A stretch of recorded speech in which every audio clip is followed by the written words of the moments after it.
God damn it, you accursed. Welcome to another episode of Curse of Politics, your weekly roundup of the sharpest insights in politics, and as of last week, all the words the late, great George Carlin claimed you could never say on television.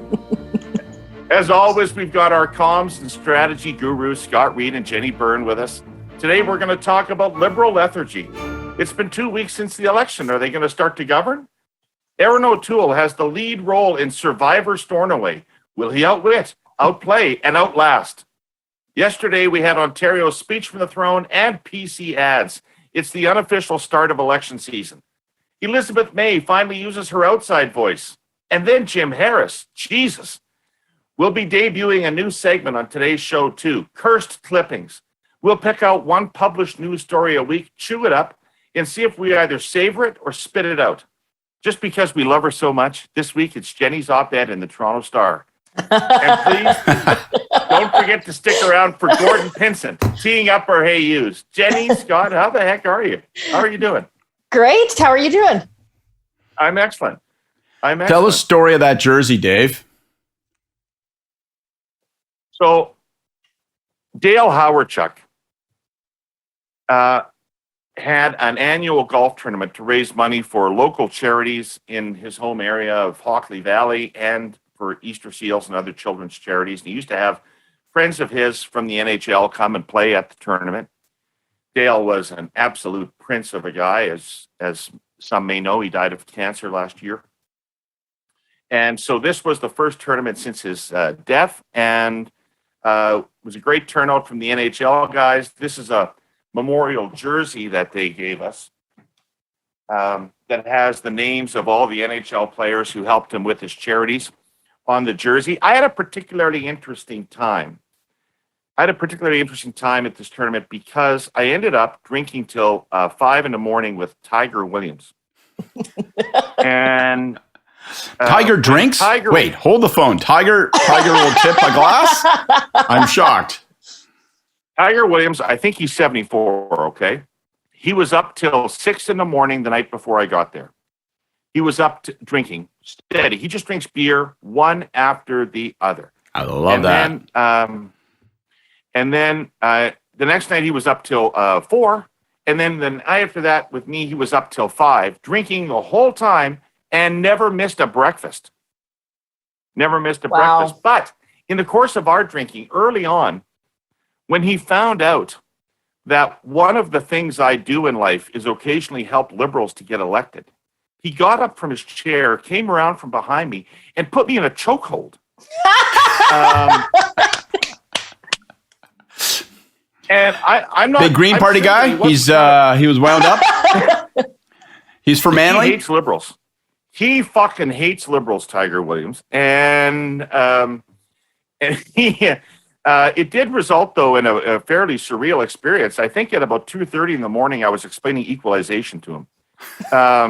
That's so good. I don't think that's happened to him very often. And where did you guys land on an increased portion and recognition of natural resources there? Like, did Tiger, did he feel like these finance guys have just got to get the broom out of their ass and make a change? Or I think the bottom line is that Trudeau is gay. That's what he thinks. You know what? Someone literally said that to me the other day. They're like, oh, I think he's gay. I think he... And you're like, what the fuck kind of... First of all, like... Anyway, you know what? I'm not even going to... it's just like...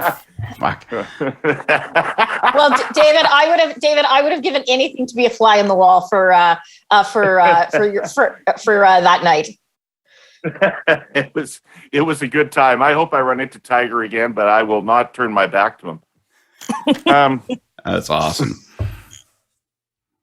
Scott, how's Gally? Gally's okay. Gally is, for all intents and purposes, he appears to be almost fully recovered. For those that don't follow me on Twitter, Gally had a bad incident on the weekend. Nearly died right in front of us. Nearly choked to death. It was pretty bad. Had to rush him to emergency. Had to rush him to the clinic. They had to perform an emergency procedure. Anyway, I'm a real rabbit's foot, Car gets stolen, dog nearly dies. Don't stand next to me unless you like the taste of fork lightning, because I am I am. I got to tell you, it really resonated with me because I had almost the exact same experience with Ryder when he was a very young puppy. And he was swimming in the lake, and he came out of the lake, and he was clearly in distress. And I did not know what was going on. And he was showing all the signs you were talking about. He wanted nothing to do with me, and he was foaming, and he was all this kind of shit. And my niece, who's a nurse, Andrea, happened to be there, and she looked into his mouth, and she saw a stick caught crossways in his throat. Oh. And she literally reached down his throat and pulled that thing out. Oh, gosh. Saved my dog right there in front of me. Well, I was terrified because I had my 8-year-old and 12-year-old with me, and I did not know what was happening. And he was choking and foaming. Like, all this foam was coming out of his mouth. So, like, I don't know. And I'm, like, thinking, has he been poisoned? Did he grab something that you know, and you start thinking, like, Halloween candy weirdos or something. Did somebody throw something? And it turned out that he'd had a large piece of sausage that some asshole had thrown away in the park, and he had gotten it lodged in his throat. But he goddamn near died right in front of my kids, and that would have been the sort of event that would have left a terrible mark on my kids and would have made me feel like I was shit father So, Scott, of the decade. In addition to having your own emotions about what Gally was going through, yeah, were you feeling a bit of pressure? A little bit. But I'll stop on this topic quickly. But I just want to say that the folks at Eglinton Vet Clinic, like, it's unbelievable. They did not bargain for this. They pushed away all of their appointments. They couldn't get an emergency vet in. A woman who wasn't used to doing this kind of procedure said, "All right, I guess I got to do it because the situation is we do this now and your dog probably dies from the procedure, or we don't do it and your dog definitely dies from not doing the procedure." And thank God for her, and she did it and saved his life. Aw. Awesome. All right, so on to other near-death experiences. We're going to talk about politics. So, generally, when a thing falls into disuse for extended periods, there are negative consequences.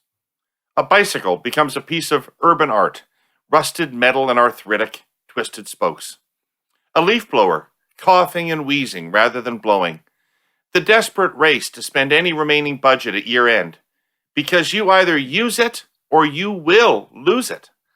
But inexplicably, that principle doesn't hold true when it comes to companies not using their spectrum to digitally connect rural Canadians. They don't lose it. In fact, it's quite the opposite. They're profiteering from not using it. Our presenting sponsor is TELUS. As a technology leader with a social purpose, TELUS thinks that is wrong. Let's take a step back.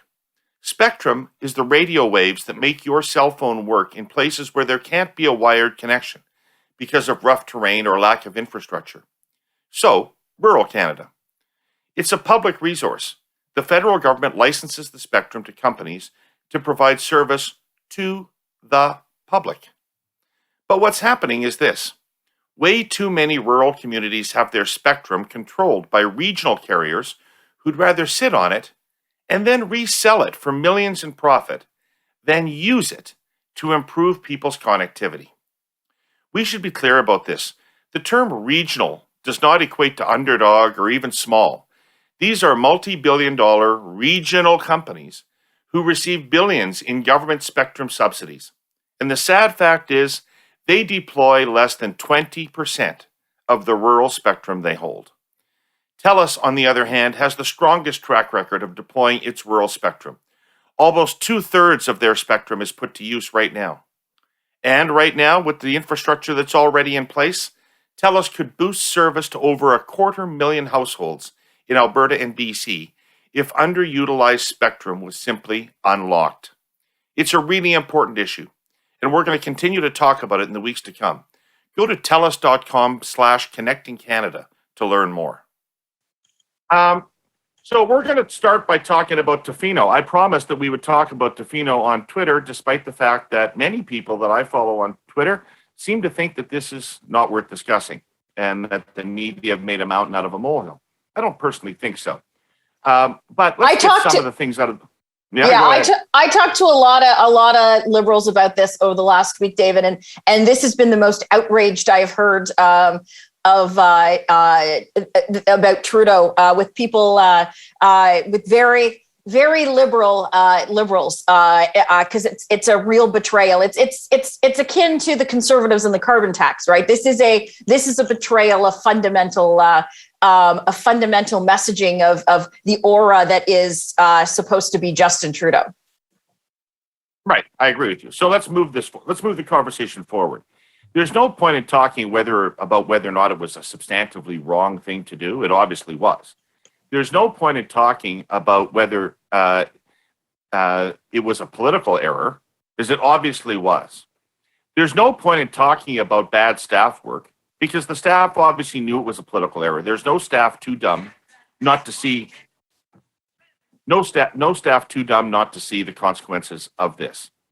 So we've all been in situations, I presume, where a leader or a candidate or a person in politics that we were working for did something that was politically stupid or bad or wrong because they had a personal reason that was much more compelling. And surely to God, that is what is going on here, because it is impossible that it escaped either the Prime Minister or his staff's radar of how this would be perceived, yet it happened anyway. So what can you say? Well, I'm sure there were probably people around the table that said, in a planning meeting, this is a bad idea. Let's not do this.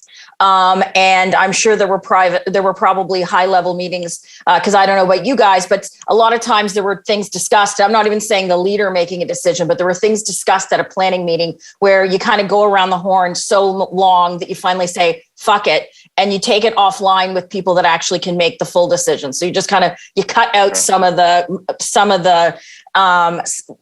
people, and you can have a more frank conversation. Like I was personally pretty frank in most meetings, but there are always situations that about the leader or the politician you're working for that not everyone in staff knows for obvious reasons, and you can have more frank conversations about why one thing might be happening as opposed to another. My guess is all those conversations happened, and Trudeau made the decision for probably a personal reason that he was saying, fuck it.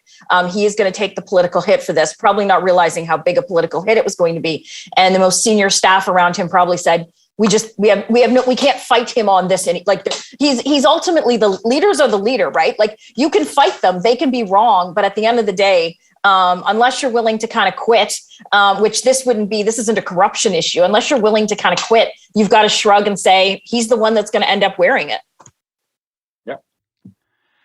There's nothing more uncomfortable and more challenging than having to speak truth to power when that involves a personal familial circumstances. And I don't, by the way, I'm not trying to engage in speculation. I have no idea what's going on. It just strikes me that obviously this was a family commitment of some kind, and that's at the root of it.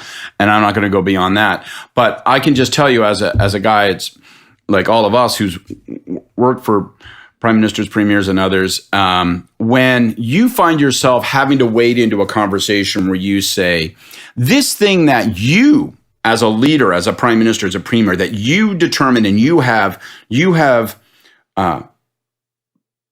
deposited as personal, as family, I am forced to talk with you about. That is unpleasant. That is hard to do. And the example that springs to my mind that was really challenging was dealing with CSL, right, for Paul, David, which we were all involved in. But I had left the office prior to Paul actually seeking the leadership. Very direct conversations. And Paul's position was really sympathetic and understandable. Like, he wasn't born into money, right? He created this company. That company created wealth for him and for his three sons. And he was very nervous. We felt that the politics of maintaining a privately held company, even he had blind trust, and we'd taken tons of shit over the years when he was finance minister about it being in a blind trust and how would tax measures apply to it, tax measures of general application nevertheless having a benefit or effect on his company, and what would that do? And particularly, people don't probably remember this, but in Quebec, it was a constant body blow. And, people like yourself and Terry and myself and Ellie going to him and saying, we got to divest to this company before you become prime minister. It is not sustainable for you to have this company and be prime minister. You simply can't. And his challenge was that we're having a field day with it in Quebec. Kicking the shit out of us.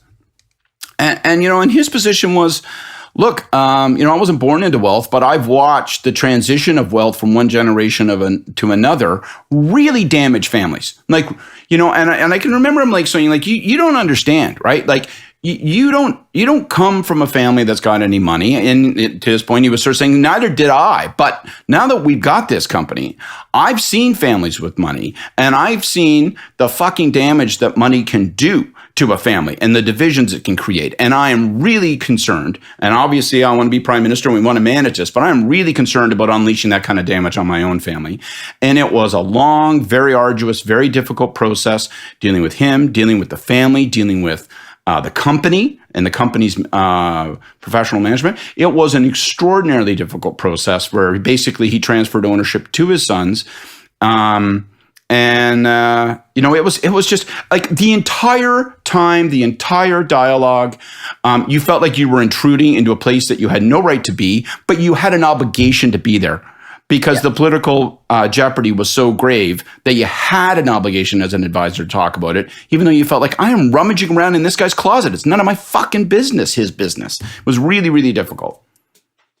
Yeah, so that's a great example. And it's a great segue because that had political consequences. That had a cost attached to it.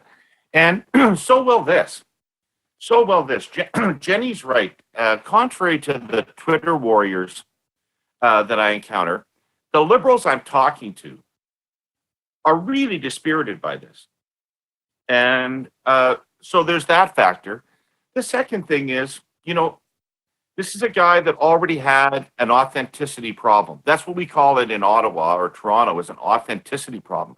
Ordinary people, like at the golf tournament, say he's phony.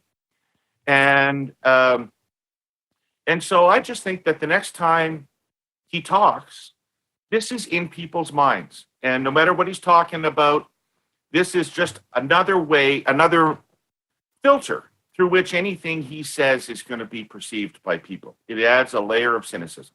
100%. It's yes, 100%. I think exactly is, and a level of cynicism that Liberals have. Like, you guys came off what was seen as a great win for you guys. Like, you guys were kind of hanging on by your fingernails, and he pulled it out, won more seats than he got last time, caused a lot of problems for the Conservatives, which I know we're talking about later. And this is something that I don't think we've seen something like this that through his entire prime ministership. Even when the blackface allegations came out, we had just started talking on your pod, David, and I remember talking to Liberals in the days preceding that, where they were telling me this was galvanizing campaign offices. They were getting volunteers in off of the streets to defend him. This is an absolute different beast, and I'm going to be very interested to see how he responds, because eventually they put press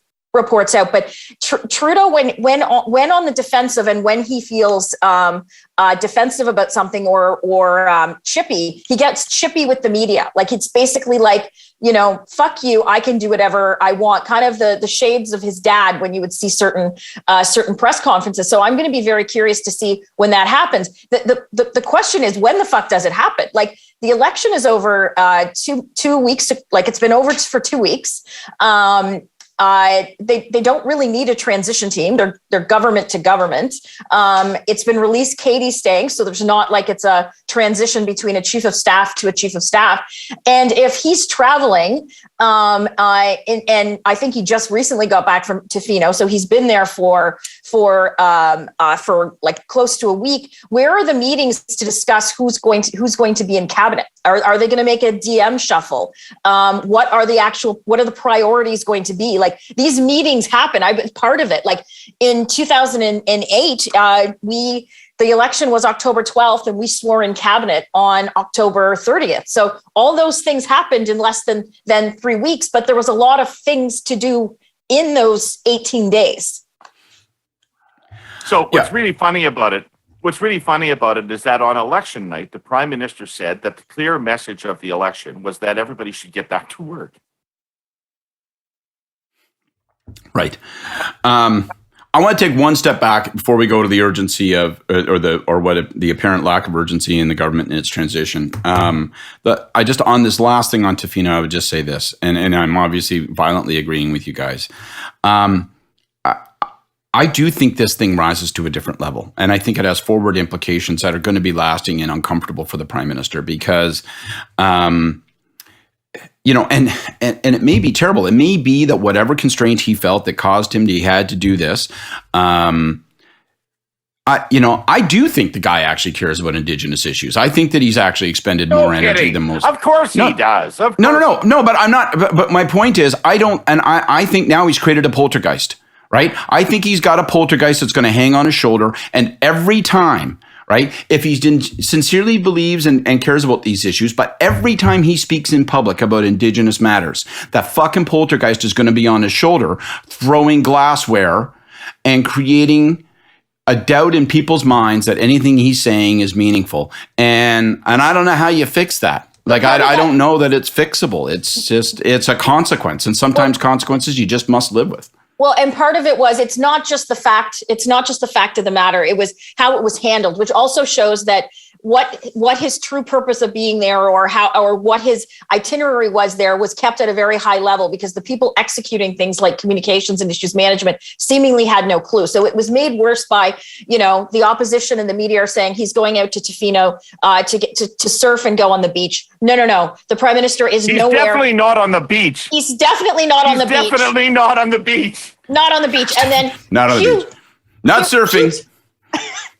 Remember when they polled Clinton? Remember when Clinton got busted for they had actually done polling as to where he should have his family vacation? They're like, a cycling trip through the Yosemite allows you to keep the voters you have, but appeal to voters you don't have. So strap on a helmet, Hillary. We're going, right. And I guarantee there's no poll conducted that says, you know what? I think surfing is the thing that's going to resonate most. But surfing is not something you want to be seen doing. No, but it's the lie of doing it. Trudeau surfed and surfed and surfed. People like that. Remember, he stood he stood topless and watched that wedding in Tofino before. The problem was he's not going to be on the beach surfing. Not shirtless, but topless. It's a beautiful nuance, Jenny. You're fucking using a word like a little tool there. He's not on the beach surfing, cue to walking on the beach. Then it was like, but don't worry, he's making calls to residential school survivors, cue to the pictures of him and Sophie having, a Chardonnay and a glass of beer playing cards on the deck of the $18 million mansion that they're staying at that also has servants' quarters and appears to be a giant treehouse that is bigger than any home that we've ever lived in. And so part of it is also what is going to leave a bad taste in people's mouths on this is how it was handled, because it wasn't like it's just I took a vacation or I took time off for family reasons. It was the lies that continued to happen over the 3 days of them managing this issue. It did look a little like the house is Swiss Family Robinson, which is cool. So our sponsor, CN, believes the right way to run a railroad is for the long term. Yes, CN is a publicly held company, and of course, it must be competitive. It has an obligation to its employees and its shareholders to turn a healthy profit, pay dividends, and generate value, which it has done. Since January 2018, CN's share price has grown 36%. That's about 12% a year. At the same time, the company has invested heavily in technology, safety, and infrastructure, all crucial factors in building the railway of the future and continuing to move cargo on time in a competitive market. CN believes that is the way to grow. Others, though, have a different view. One of CN's shareholders is TCI, a British hedge fund. It recently acquired 5% of CN stock and is now trying to take effective control of the company. In pursuit of that goal, TCI has made misleading public statements about CN's key financial indicators and is pushing to install certain people into the railway's most senior offices. TCI's short-term objective is obvious. It wants to increase the price of the CN shares it holds. It's not hard to imagine how it would accomplish that, starting with slashing costs. It is, after all, a hedge fund. But make no mistake, that would have medium and long-term consequences for CN's customers, employees, and other stakeholders, never mind the company's ability to stay on the cutting edge of railroading. In any case, CN has a couple of things to say. First, the railway already has a strategic value creation plan underway. I've talked about it here in the past couple of weeks. It's a sensible, thoughtful, balanced plan meant to make the railway even more competitive, ensuring a good outcome for all of its stakeholders. Second, it should be noted that while the British hedge fund is indeed a significant CN shareholder, it is also the single biggest shareholder of Canadian Pacific, CN's main competitor. CN wants its thousands of other shareholders to reflect on that. The company has called a special shareholder meeting next March to deal with the issues raised by TCI. It will have more to say on this in the months ahead. Oh, and one other thing. TCI has acknowledged, in writing, that CN's is the best railway network in North America. That's a direct quote. It's also absolutely accurate, and CN intends to keep it that way. CN didn't become the company and the railway it is by thinking short term, and it's not going to start now. Quickly, Scott, on the other point, why do you think they're moving so slowly to get the government together? I don't know. I don't know if it's related to this matter. I don't know if that the Prime Minister needed pause. I don't know if it's just the human reality of, you know what, let's take a little bit of criticism. Nobody will remember this 3 weeks from now.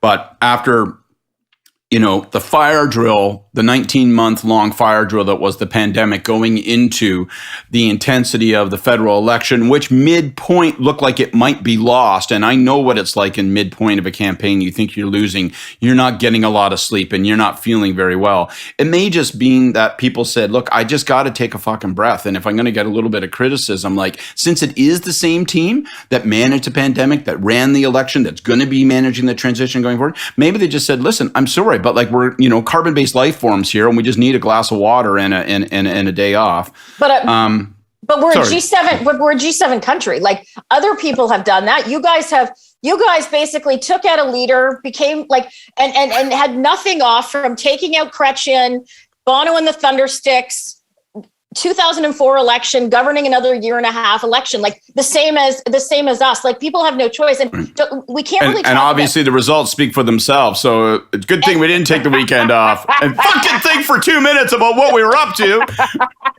So if it's fatigue, then that's actually going back to questions as to whether he stays on, whether staff stay on, what have you. But we can't talk about the intensity leading up to the campaign. They seemingly did no prep for the campaign. There was no evidence that they were heavily into prep sessions, because it's like they just walked from the Governor General's onto the bus and then just like started just doing shit that came to mind. And he was also dark for 2 weeks before the election. And don't forget, the first 2 weeks in August, we would do the pod and say, where are they? If it was us, we would have called the election. Like, he was chilling at Harrington Lake, seemingly. So we can't talk about it just being a but we were saying that, and then we click our computers off, and we would watch Peaky Blinders season 4. So maybe being a little. All right. We have a new section of this show called Clipping. And we're going to take an article every week out of, or a headline out of some mainstream media outlet and talk about it a bit. So this week, Jenni and Andrew McDougall had a to and fro in the Toronto Star about Aaron O'Toole's leadership. Here's a sample from Andrew McDougall. Andrew McDougall says, he's talking about mistakes that O'Toole made in the campaign, but he says, despite this and other stumbles, O'Toole managed to grow support for his party in all of the places it must grow to return to government, bar British Columbia. Stacking up votes in the prairies, as Scheer managed to do, is no substitute when you lose votes in the East because of it, as Scheer also managed to do. O'Toole built the party up in Atlantic Canada, Quebec, and Ontario, including the GTA, which is what the Conservatives have to do to return to power. Jenni Byrne says, there is the head and heart of the movement. The head wants to win and chooses leaders who will appeal to Canadians. The heart wants to make sure core Conservative values are adhered to and followed at the same time. Our coalition is right now being held together by the thinnest of strings. Dislike for Justin Trudeau. Parts of our coalition no longer feel like they have a political home. O'Toole won the CPC leadership stating that he was a true blue conservative. He said he was the only person who could win the next election and keep the coalition together. Not only was this never true, O'Toole has fractured the party for the first time since its creation. My fear is that with O'Toole at the helm, the coalition will continue to unravel. Scotty. Well, I'm on Jenny's side. I am on Jenny's side. I think this is a really important debate for the Conservatives. You're on Jenny's side, not as a liberal. You're talking now just as a commentator. No, I think that your analysis is more like I like Andrew a lot, and I thought that he made a persuasive argument, but I think your argument is more persuasive. And I can't speak with the same passion about whether the coalition that was created when Harper put the party together is fraying or not.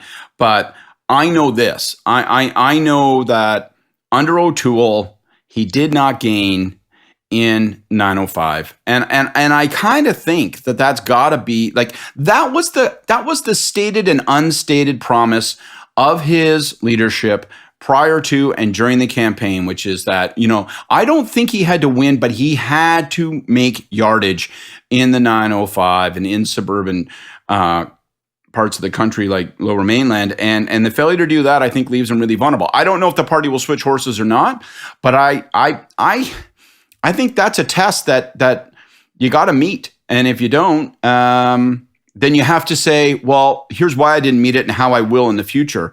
And I don't hear that coming from O'Toole and his team. I hear them saying we did well enough, and on to tomorrow. Yeah, well, let me just throw one question at you, Jenny. Okay. Let me just throw one question at you, because I agree with you too. But let me throw one question at you that relates to the election, which is we're in a situation in which the Canadian government is throwing hundreds of billions of dollars at the pandemic and at the economy. And it's a hugely different economic environment than we've ever seen before. And the public seems, or most members of the public seem uninterested in restraint right now. Did that make it almost impossible to present a truly conservative alternative to the Liberals in this thing? And that it's just a wild time in terms of government intervention in the economy. And the Conservatives are sort of ill-equipped to compete in that environment. No, I don't think so. I don't think so at all. I think that Conservatives were supportive of all of the pandemic spending, but to say that people were generally supportive, but to say that they're fully supportive now, I think it's very simplistic to say, simply because if you looked at polls, at least a third of people in issue polls that we talked about had some economic issue. Affordability is an economic issue. It's less about pandemic spending. It's people can't afford to buy a house. Their groceries have gone up by anywhere from 3 to 10%, depending on what it is. Gas prices were continually rising during the election and are going to end up this Christmas or this winter get to a catastrophic level. We're starting to see what's happening in countries like Denmark and the UK and what have you. And people are understanding that eventually the high levels of debt, the $1.3 trillion net debt we have, could lead the Bank of Canada no choice but to increase interest rates, which will then go back to housing affordability. So I think there is a high level of awareness there, and there was literally no one talking about it. Not one political party reached out to people who are living paycheck to paycheck, who at the end of the week when they get their paycheck, they're in overdraft. There was no one speaking to those people. So the election was left. Then on Liberal territory. So and there are symbolic things in terms of things like the carbon tax. We talked about it last week, David. To your point, the Conservatives' argument has been, well, there can't be a credible climate change plan without a carbon tax. You pointed out the obvious. Do you think Joe Biden is ever going to put in a carbon tax? And nobody disputes that Joe Biden has credibility or doesn't care about climate change. So I think there was absolutely the opportunity to do this. One quote I did have in direct response to Andrew, but it wasn't really in direct response because, just so you know, I had no idea Andrew was writing a counterpiece. The Star asked me to do a piece. I had no idea it was going to be Andrew and I back and forth. So is that politics is not a game of risk. Like anyone that says, and this is where I would take umbrage with Andrew, no offense, Andrew, being a comms guy, simply looking at what the spin out of the O'Toole war room is it is not a game of risk. You don't take 20% from Yellowhead and like scatter it along the 905. Like here, let's stick this in the York region and throw that over to Peel. It doesn't work that way. It's monopoly. You keep building upon what you have. You don't sacrifice on Baltic Avenue so you can win Park Place. You try to get hotels on both of them. And so I think that is the issue. And if I want to say in terms of Scott, I think you started to touch on it in terms of waiting to see conservatives waiting to see kind of what O'Toole is saying. Is there's a lot of caucus. There's a caucus meeting later today. There's been caucus that have been kind of waiting. They fall into the category, who's next? Do we want another leadership race? Thinking that the spin out of the war room that we truly won the election was kind of the first 3 days to just kind of get through the first 3 days and figure out what to do, what to do next. And we actually are going to start talking to people and telling them we know there were mistakes. That doesn't appear to be happening either internally or externally. The spin that we're hearing that the election was well run, we really did pick up gains. We actually lost votes and seats, but we have now deluded ourselves into thinking that we won. That is directly what they're what they're thinking going into the meeting today. So sorry, that was a big long. Yeah. For the record, comms guys prefer trouble. And when it comes to board games, that's what we create. That's what we manage. We like the sound of that little pop thing. So Jenni, does he survive the caucus vote today? Nothing's going to happen today. It's a caucus vote to decide on the Reform Act. I don't see any. I don't see anything happening. I know there were media reports that that he was going to call for a standing vote on his leadership under the Reform Act, but that's not under the Reform Act rules. He might be able to get 20% of caucus. If I were him, I would try to get a vote as soon as possible because it's before people. Yeah, it would be smart, wouldn't it? It would, it's as because people are, still digesting. It's becoming more and more apparent. We saw our first kind of public or caucus missive out of Senator Mike McDonald from the East Coast that was very long and thorough and accurate.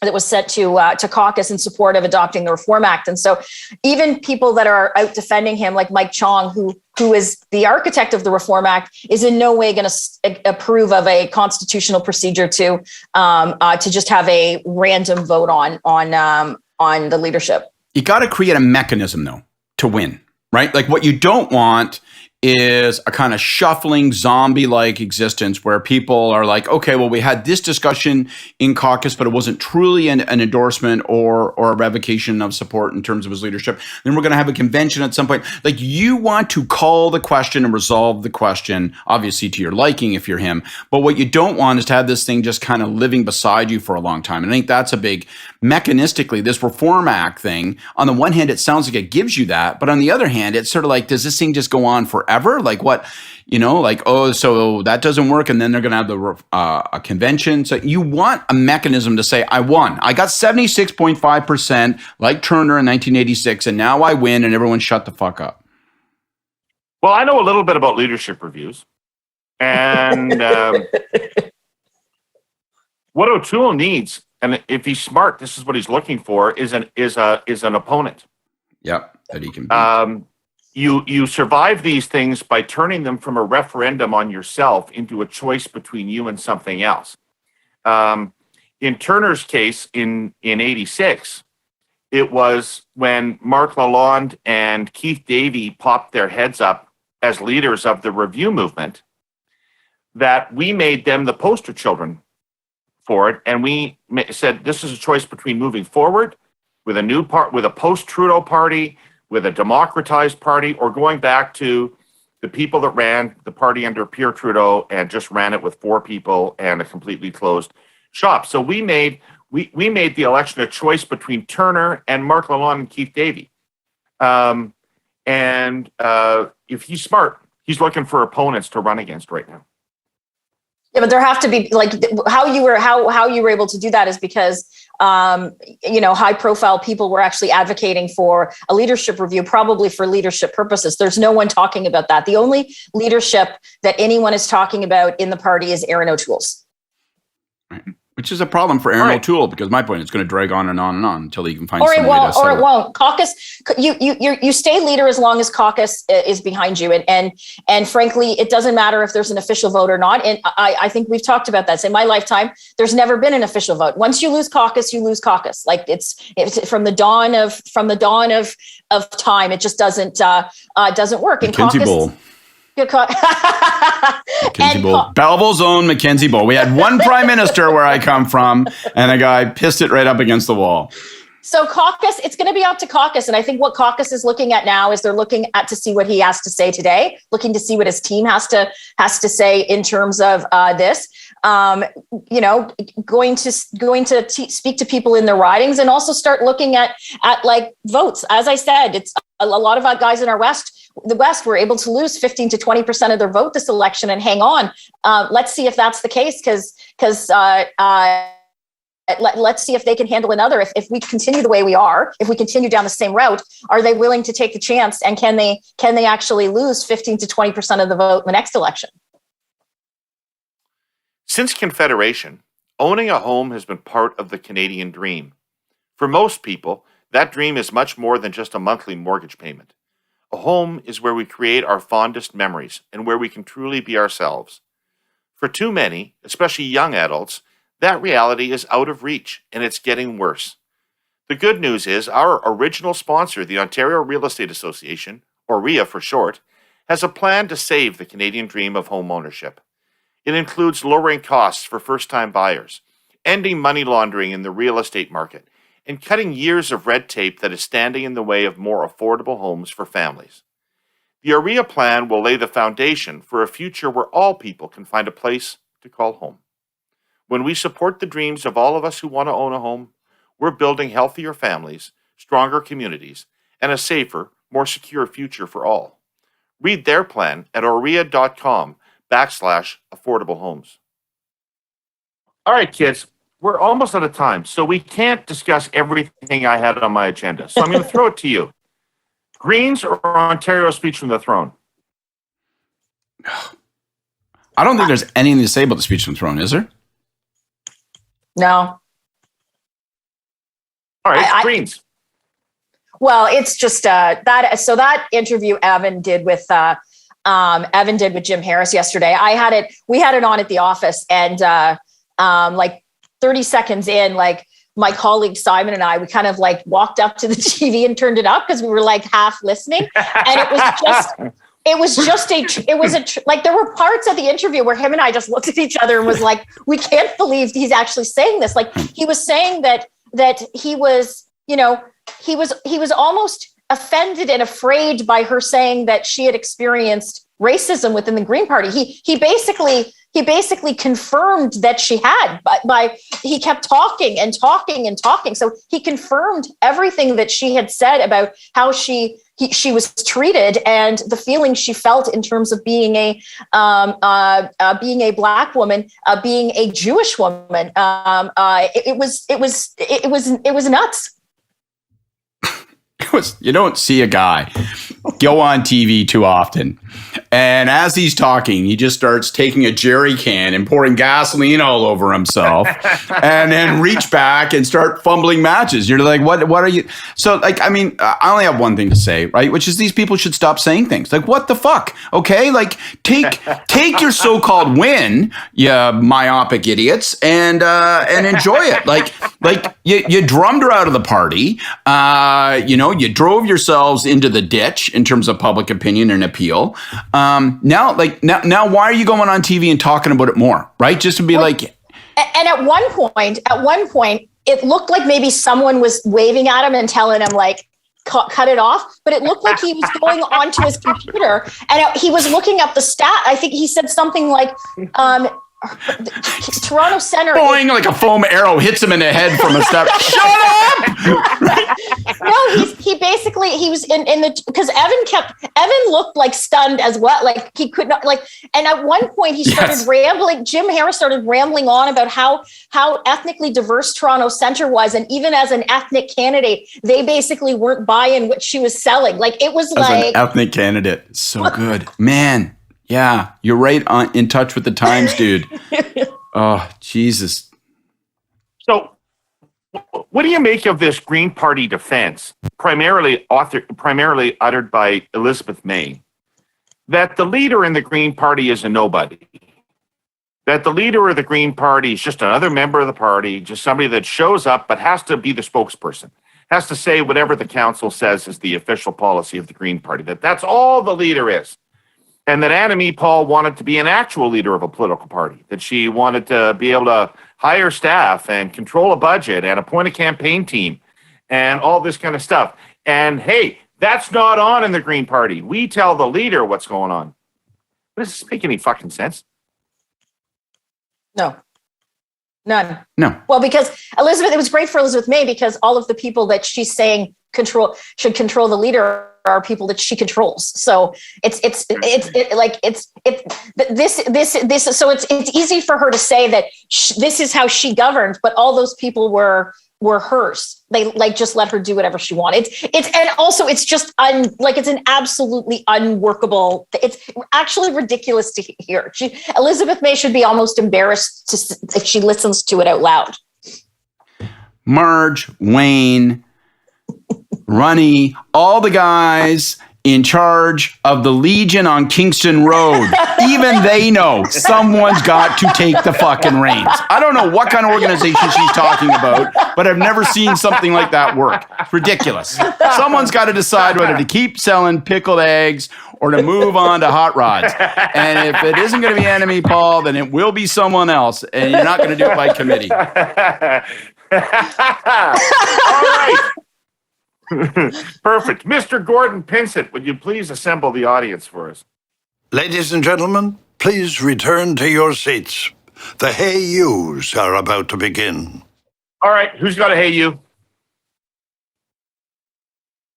You go. All right. Well, I'll go first.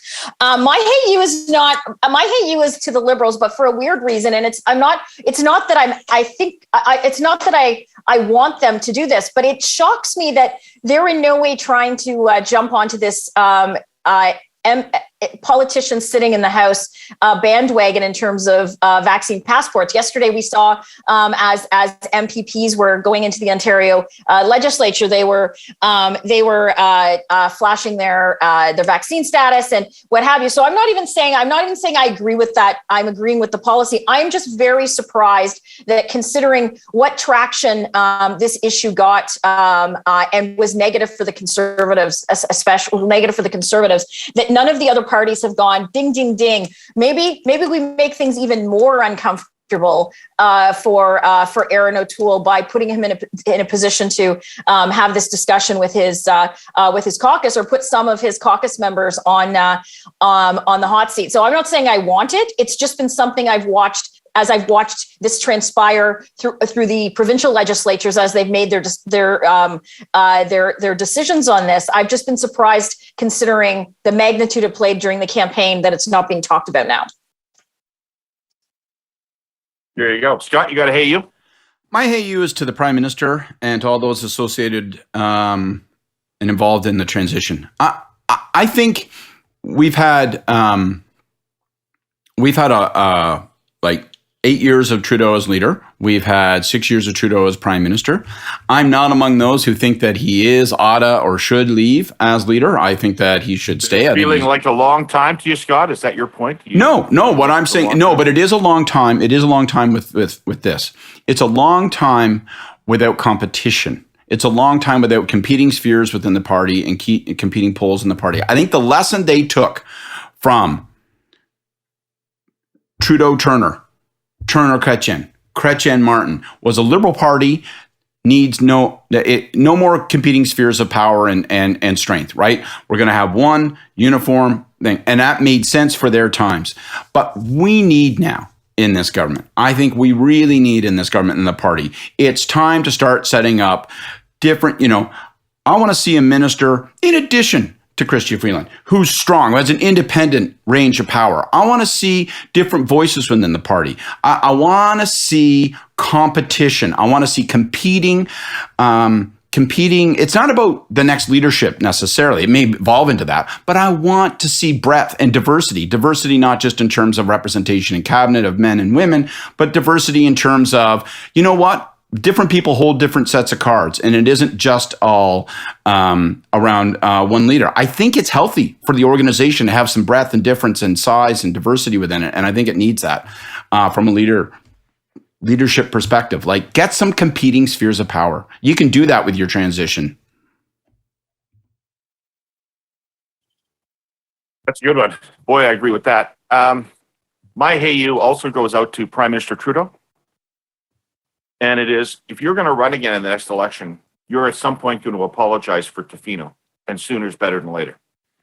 So, before we wrap up, a couple of housekeeping items. First of all, I want to get this right because it's important. Hold on a second. So, we have a brand new friend of the pod, Jared Kiso, the creator, writer, and star of Letterkenny. Right on. How you now, McMurray? Reached out to us through a friend of his named Max and sent us as compensation and thank you for entertaining him every day through the election campaign. This is the best thing I've ever heard. Sent us beer glasses, shot glasses, and 48 cans of beer. Oh my God. Not just any old beer. Not just any old beer, but the official beer of Letterkenny, Pupper's Golden Lager. Oh my God. This deep golden colored lager features a grainy and bready-like aroma with slightly spicy hop notes.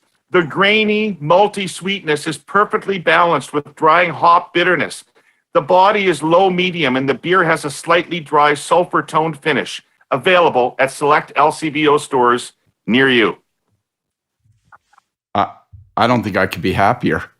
That's amazing. What a great start to the day. That is awesome. That's so awesome. I love that show so much. I love that guy so much. Wayne, I love you, Wayne. Fuck, this is awesome. So we got to get and I like and drink some beer. Like, it's a hat trick, man. This is awesome. So the three of us have to get together and drink some Letterkenny beer. That's obviously essential. Yeah. My other housekeeping item is that 48 years ago today, Elton John released Goodbye Yellow Brick Road, and God bless you, brother, for that. I want to thank everybody who came out to listen today or watch. I want to thank our presenting sponsor, TELUS, and our sponsor, CN Rail. I want to thank the Air Quotes media team and Metal Donkers Good for their production work. Obviously want to thank Letterkenny. The Ontario Real Estate Association supported us on this episode. And listen, all of you accursed, God bless you till next week. We'll see you on Tuesday. Take care.